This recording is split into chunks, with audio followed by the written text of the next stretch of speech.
Hey there, movie lovers. Welcome back to Rocky Watches Movies. Today we're cranking up the heat with one of the most iconic action comedies of the 1980s, Beverly Hills Cop. This film shot Eddie Murphy to superstardom and gave us one of the most memorable soundtracks of the decade. With its perfect blend of laughs, thrills, and that unforgettable Axel Foley charm, it became an instant classic. But beyond the wisecracks, there's a treasure trove of behind-the-scenes stories you probably never knew. So grab your banana for the tailpipe and let's jump into 20 things you never knew about Beverly Hills Cop. Different people claim to have had the inspiration for Beverly Hills Cop. Producer Jerry Bruckheimer said the movie was based on an idea of Don Simpson's. It was about a tough police officer from East LA who gets transferred to Beverly Hills.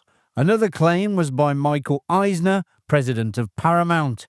He said that in 1975 he was pulled over for speeding in Los Angeles.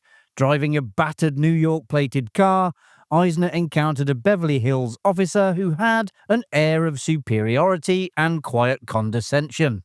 He then returned to the office insisting they make a film about a Beverly Hills cop.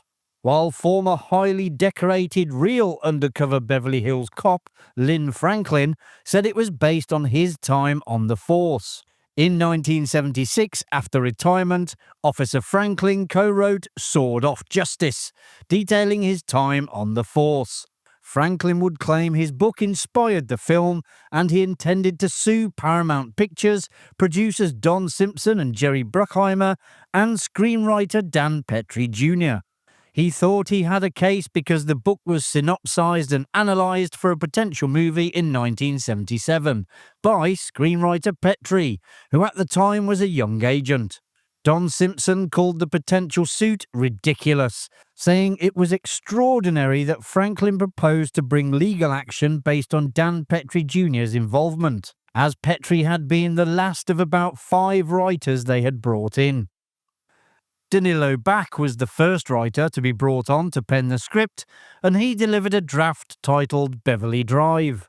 In this version, a Pittsburgh cop named Ellie Axel travels to Beverly Hills to investigate the death of a friend. That basic storyline remained intact throughout the rest of the film's development. However, Michael Eisner felt that this draft, and several others by different writers, failed to fully capture the fish-out-of-water element he was looking for. It was Daniel Petrie Jr.'s script that finally won over Eisner, Don Simpson, and fellow Paramount producer Jerry Bruckheimer.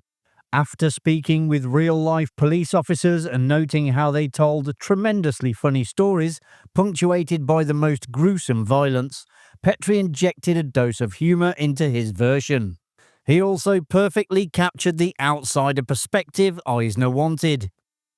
With the project fast-tracked in 1983, Mickey Rourke was in high demand following his standout performance as Boogie in Diner.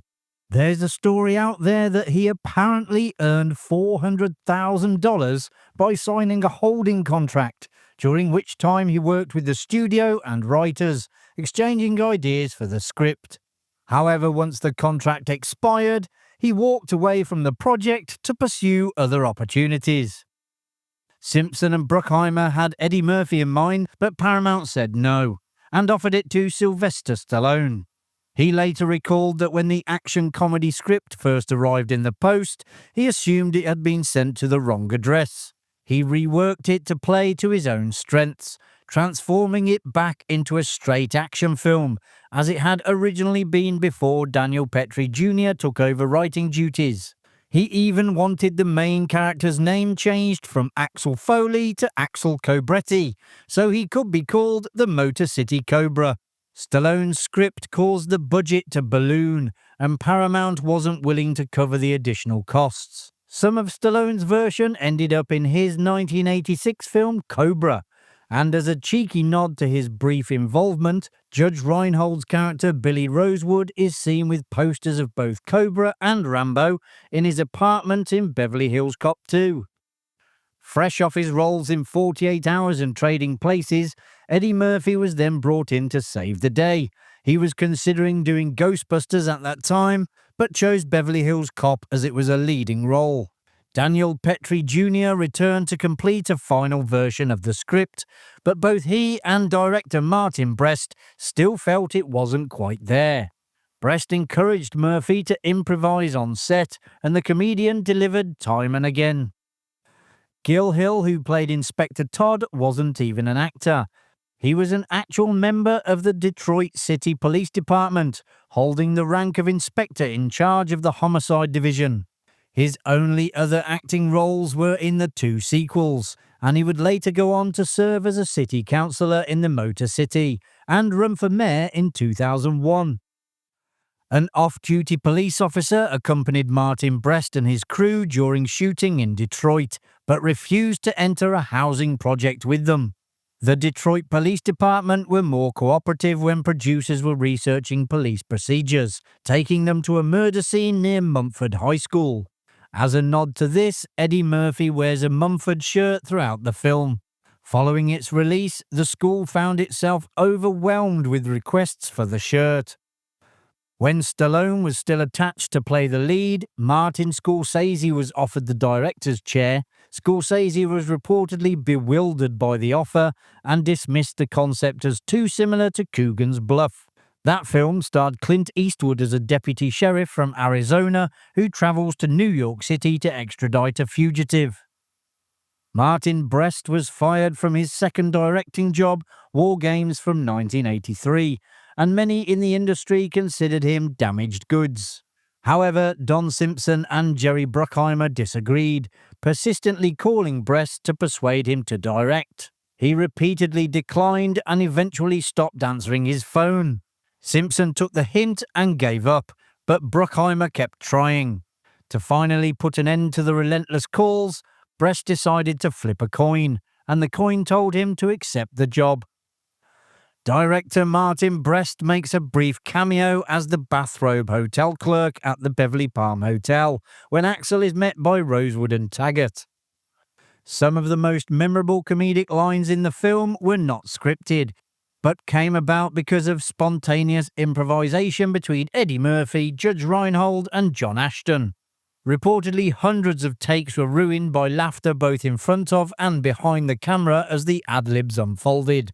An example from Eddie was the Super Cops monologue Axel delivers in the police station.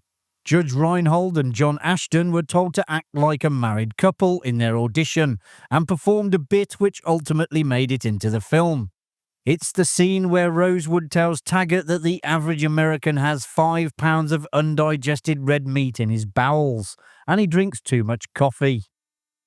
Originally, the art museum where Axel goes to find his friend Jenny upon arriving in Los Angeles was meant to feature just 2 men working there. However, when Bronson Pinchot auditioned using the quirky Eastern European accent of his character Serge, director Brest expanded the role to allow more interaction between Pinchot and Murphy. Bronson was so impressive that Brest dubbed him the American Peter Sellers, and this part helped him land the role on Perfect Strangers, which he was a part of for 7 seasons.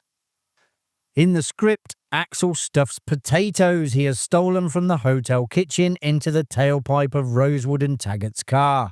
However, due to time constraints, filming in the kitchen was not possible.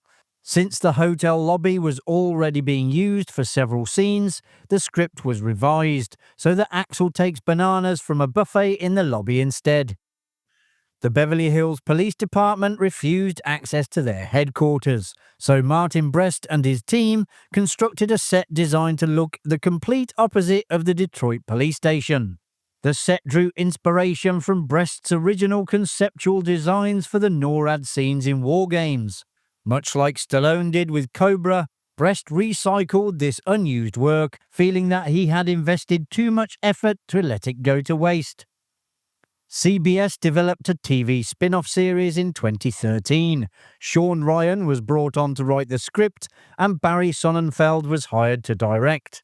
Brandon T. Jackson was cast as Axel Foley's son, and despite Eddie Murphy's involvement, the network passed on it after viewing the pilot. With the screenplay constantly being reworked, actors were sometimes handed their lines moments before filming. This proved challenging for Stephen Elliott, who was caught with his rolled-up script in hand while playing Police Chief Hubbard.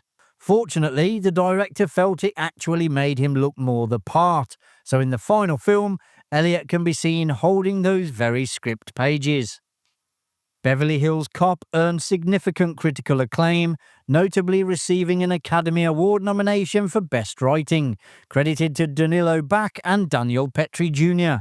Adding to its success, the movie also won a Grammy Award for Best Score Soundtrack Album, a testament to its memorable and dynamic music that perfectly captured the energetic and stylish vibe of the film.